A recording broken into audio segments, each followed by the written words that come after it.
Hello, state of the school, Frank School, Camp Ranch campus. Right now I'm dealing with history and archaeology. Almost done with history. I just wanted to show you two groups of papers. Here's letters from my grandfather. He died at the very end of 1963.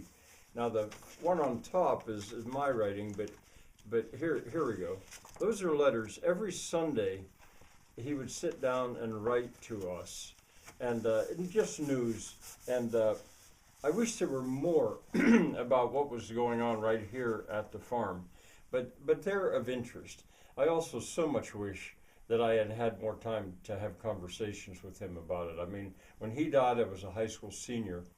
All that time through my school years, I could only get here for a few weeks in the summer. It was the very top of my year I lived for.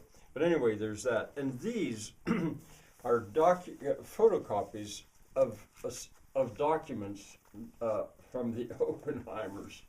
That it's quite a story to explain how I finally got to have this. It's a ring biter full of documents, photocopies of documents that were salvaged from the sale in town when the Oppenheimers had gone bankrupt, and miraculously, a young man at that time, now an old man who's dead, uh, got these boxes, I think, for free as they were cleaning out the house.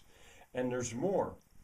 But the Dutch Corner History Group and I have not been able to get them. They got lost in a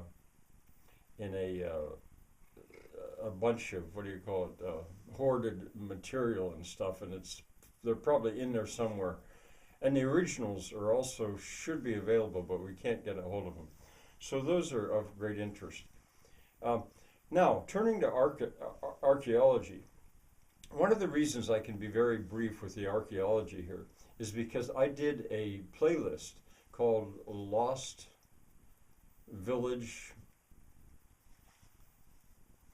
I can't think of what the name of it is, but there's 20 videos where I go through and basically empty my brain of all the knowledge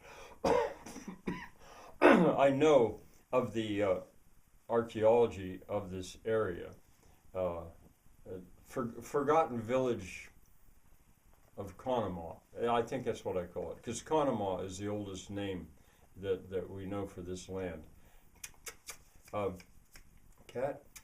Uh, and I will add, though, that in the recent years, I've figured some stuff out. One, that there's a big area over there, a big area down there, a big area back there that was used for washing the iron ore. That explains why that ground is like it is. It had been used industrially, really, just with water, no other chemicals, but to rinse off and clean off the iron ore before it was shipped out of here. And it took me a long time to figure out that that's what that land was. That's why I couldn't figure out what it was. My zanjas, my ditches on perfect contours, they make these perfect uninfluenced lines across the contour in very close detail, like a lot like a grave rubbing or a brass rubbing, if you know what that is, but on the land. And they reveal all these features. And with the work of the pigs and my cleaning the brush out and getting them reestablished, that's developing. I'm learning more, but not in huge amounts. And the other thing I'll say is right around what I call the Gasthaus, that original barn, the oldest barn that's still standing here, the pigs are continually exposing older foundations there. So when I work out there, I'm not working like, imagine on what do you call it, poured concrete footer or something like that.